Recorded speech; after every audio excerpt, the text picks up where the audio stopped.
Welcome to the Grow Rich podcast by Tech Help Canada, where we share the best online marketing and general business tips. Now for today's host.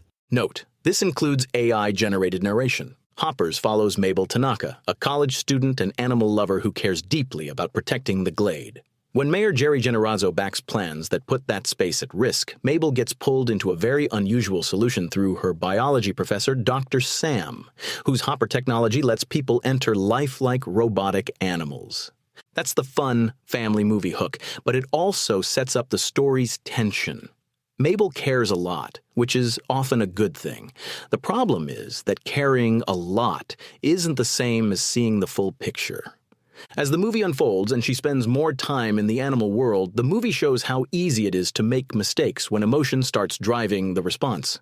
A lot of entrepreneurs think being right is enough. It usually isn't. That sounds unfair at first, especially when you care deeply about what you're building, what you stand for, or what you believe needs to change. But business is full of situations where conviction alone doesn't move people. You can have the stronger argument, the better intention, or the clearer vision, and still end up making the wrong move if you misread the people involved. That's one of the most useful lessons inside Hoppers. On the surface, the movie is about environmental activism, animals, and a young woman trying to protect what matters to her. Underneath that, it's also about what happens when strong principles collide with competing interest, fear, ego, and emotion. In business, many conflicts don't fall apart because people don't care. They fall apart because people stop seeing the full picture. If you can't see the other side, you will misread the situation. One of the strongest ideas in Hoppers is that caring deeply doesn't automatically mean you understand the full situation. People often assume the other side is the problem. The client is difficult. The prospect just doesn't get it. The partner is unreasonable. The employee is being resistant. The platform is being unfair. Sometimes that may be partly true. But many business conflicts aren't driven by pure bad intent. They are driven by different incentives, different pressures, and different fears. When you fail to see that, you often push the wrong solution.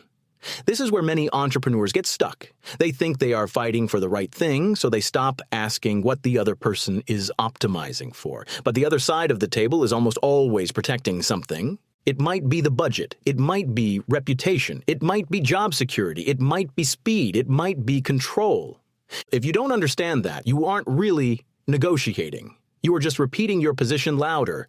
That is rarely enough. Good founders, smart marketers, and strong executives eventually learn that understanding the other side helps them understand the situation better. Once you understand what the other person actually wants to preserve, avoid, or gain, your options get better, your communication gets sharper, your odds of movement go up. Anger can expose a problem, but it usually makes you worse at solving it. This may be the biggest business lesson in the movie. Anger isn't always wrong. Sometimes it's useful because it tells you that something matters. It can reveal that a boundary has been crossed, that a decision feels off, or that a situation is genuinely unfair.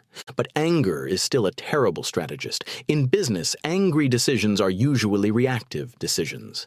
They are the fast email sent before you know the full story, the bridge burned during a disagreement that could have been repaired, or the negotiation moves driven by ego instead of outcome. They are the moments where you stop trying to solve the problem and start trying to punish somebody. That's where judgment gets cloudy.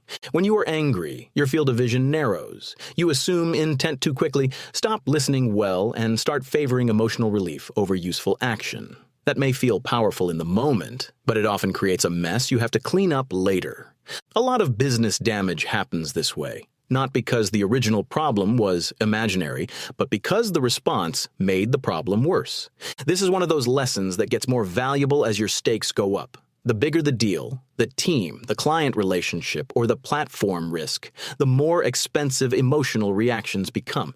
You don't need to care less. You need to stay level-headed enough to respond in a way that protects the mission instead of sabotaging it. Change moves faster when you build alignment instead of forcing a win. Entrepreneurs love decisive action, and for good reason. Sometimes quick action is exactly what a business needs. But there's a difference between being decisive and trying to force an outcome that other people have no reason to support. That's where Hoppers lands on something important. Lasting progress usually comes from finding a path that other people can actually join. In business, you see this in a lot of places. A good idea can still stall if the team doesn't buy into it. Pushing harder in sales doesn't fix weak trust. A partnership can fall apart if only one side feels protected. Even smart changes can get pushback when people feel steamrolled. Some entrepreneurs assume alignment slows things down, but it often does the opposite.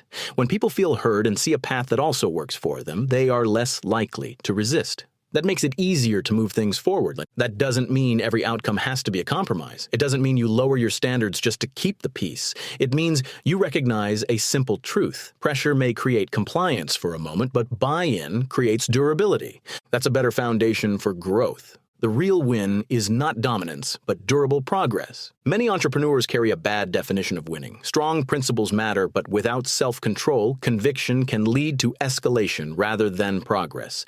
They think winning means proving they were right, getting the last word, pushing harder, out-muscling the other side, protecting their pride. Sometimes that instinct is understandable. Business can feel adversarial, and some situations really are. But if every disagreement becomes a contest of force, you narrow the number of outcomes available to you. A better definition of winning is this: making progress without creating unnecessary damage. That's harder than it sounds. It requires perspective. It requires self-control. It requires understanding what other people care about without losing sight of what you care about. It requires enough discipline to stay strategic when being reactive would feel more satisfying. That's what makes the lesson in Hoppers useful beyond the movie itself. It isn't telling entrepreneurs to back down. It's telling them to become more effective. The founders, leaders, and deal makers who move things forward are not always the loudest people in the room. Often, they are the ones who can hold on to their mission while still reading the room well. They understand that progress is easier to build when people can see themselves inside the solutions. That mindset doesn't just help you avoid unnecessary conflict. It helps you build outcomes that last. Final thought, business maturity isn't about caring less. It's about staying level-headed enough to act well when the stakes are high. That may be the most practical lesson Hoppers offers entrepreneurs. Not every conflict needs more pressure. Not every problem gets solved by intensity. Sometimes the smartest move is to understand the other side better, manage your own reactions better, and create a path forward that more people can actually support. That kind of progress may look less dramatic in the moment, but over time, it tends to compound better than escalation ever will. If you're looking for a movie to take your family to this weekend, consider Hoppers. We saw it and liked it. This was an audio version of an article from our blog. You can find the full written article on Tech Help Canada, including sources and visuals. If you found this helpful, you can explore more on our website and subscribe or become a member for updates and perks.